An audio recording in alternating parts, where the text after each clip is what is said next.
Patrick Abirora. Putain.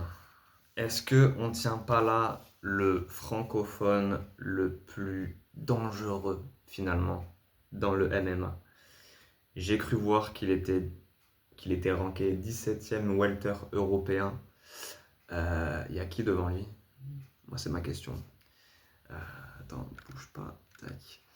Il y a qui devant lui? Moi, ça va être ma question. Voilà, parce que Patrick Abirora, il a 24 ans. Je crois qu'il fait 25 en mars là. Euh, donc il est jeune. Il est à 8-0. Euh, Son compte Insta, il est à 350K. Quand t'es un mec qui fait absolument pas partie de l'UFC encore, c'est quelque chose. Est-ce qu'on tient pas là le prospect le plus dangereux chez les welters, en francophonie? Est-ce que Patrick Abirora peut signer à l'UFC en 2026? C'est la question à laquelle on va essayer de répondre. Et euh, c'est quoi les combats qu'il a à faire là? J'ai entendu Jackie Jeanne, j'ai entendu, euh, Revanche Kevin Jousset. Non. Euh, Cédric Doumbé. Cédric Doumbé, moi ça m'intéresse. Euh, je pense qu'il y a pas mal de choses à faire. Voilà. Pour le pirate, hein. Ils sont nombreux à kiffer One Piece. Je pense aussi à Morog Charrière, paix à son âme. Pardon. Non, bref, bon, allez, j'arrête d'être con. Donc, Patrick Abirora, les gars, 8-0, 7 KO, c'est quelque chose. Je sais pas, je sais pas qui il va affronter prochainement. Je crois que c'est le premier Belge aussi à gagner les IMAF.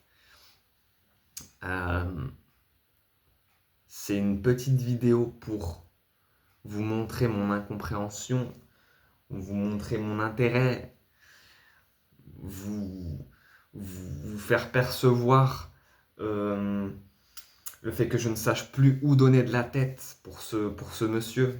Parce qu'il a beau avoir 24 ans, c'est un grand monsieur aujourd'hui. Et les gars, dites-moi dans les commentaires, vous, avant que je continue de parler, qui vous voyez pour Patrick Abirora en prochain adversaire. Euh, ou alors, si vous le voyez signer à l'UFC en 2026, personnellement, je vais faire partie de ces personnes. Euh, pour moi, tu as 24 ans, tu as bientôt 25, hein. On se ment pas, tu as 25 ans dans 3 mois et demi.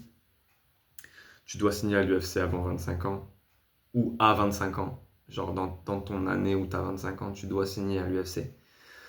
Euh, Au détriment d'un Baki, par exemple.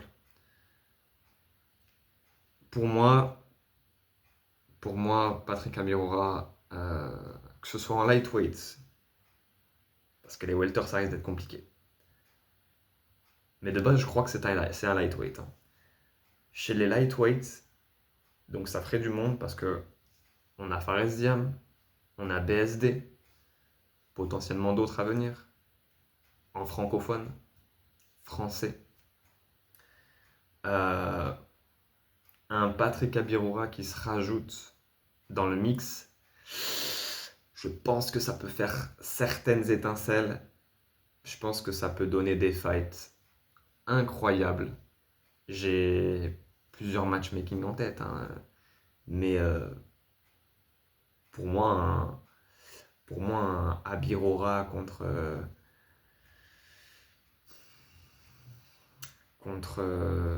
putain, contre Gamrot, tu vois. Un Abirora contre Pimblet, je sais pas. Je pense, et encore je te dis ça vraiment, je te balance des blasts sans avoir réfléchi. Euh, mais il y a tellement mieux. Et puis de toute façon, il prendra pas ces mecs-là d'entrée. Je fabule un peu, on n'en est absolument pas là. Il faut d'abord qu'ils signent. Peut-être rentrer par les Contender Series d'ailleurs. Euh, Bref, il y a beaucoup de choses à faire. C'est même pas une vidéo à titre informatif de quoi que ce soit, ou, euh, où je me dis que ouais, j'ai des infos, ou je sais pas quoi. Juste dites-moi ce que vous percevez, vous, de Patrick Abirora. Est-ce qu'il va signer en 2026 à l'UFC par les contenders ou par la grande porte? Dans quel KT il se sent ou vous le percevez étant meilleur? Personnellement, c'est chez les lightweights, je pense. Parce que chez les welter, on l'a vu hein, face à Kevin Jousset, même s'il l'a éteint, Jousset était quand même beaucoup plus volumineux, beaucoup plus dense. Donc voilà. Je dis n'importe quoi parce qu'il sera probablement plus. Il est plus à son prime et il sera peut-être plus là quand Abirora entrera à l'UFC potentiellement. Mais un Kamaru Usman face à Abirora, ça n'a pas de sens. Ça n'a pas de sens. Physiquement, ça n'a pas de sens, je pense. Shavkat Rakhmonov, je dis n'importe quoi encore. Mais tu vois un peu le truc. Ça n'a pas de sens. Donc chez les lightweight, je pense qu'il serait très très bien. Donc encore faut-il pouvoir y rentrer. J'espère qu'il aura l'occasion en 2026 parce que même si je suis pour les combattants français, etc., ok, c'est un francophone, mais il reste belge. Et ben, de vous à moi, euh, français ou pas, belge ou pas, je vais être à 100% derrière ce mec parce que ses qualités parlent pour lui, tout simplement. Et quand tu es passionné, peu importe la nationalité du type, et ben tu supportes le mec. Parce que tu es amoureux du sport et parce que euh, bah, il est trop fort, quoi. On va pas se mentir. Il y a certainement hein, il y a des choses à peaufiner encore, c'est clair et net. Comme chez tout combattant, tout le long de leur vie, parce qu'ils sont jamais, ils ont jamais leur barre de capacité à 100% partout. Ce serait mentir que de dire ça. Même Khabib, même GSP, même euh, euh, Anderson Silva, ils sont pas à 100% partout. John Jones peut-être, je sais pas. Je sais pas. Euh, Bref, donc voilà. Moi, je vous laisse me dire en commentaire donc ce que vous pensez de ce mec-là. Prochain fight, prochaine signature. Euh, et puis voilà, franchement, je vous lis, je vous répondrai. Pensez à vous abonner, à liker la vidéo si elle vous a plu. Et puis, passez de très belles fêtes. On s'attrape prochainement. Peace.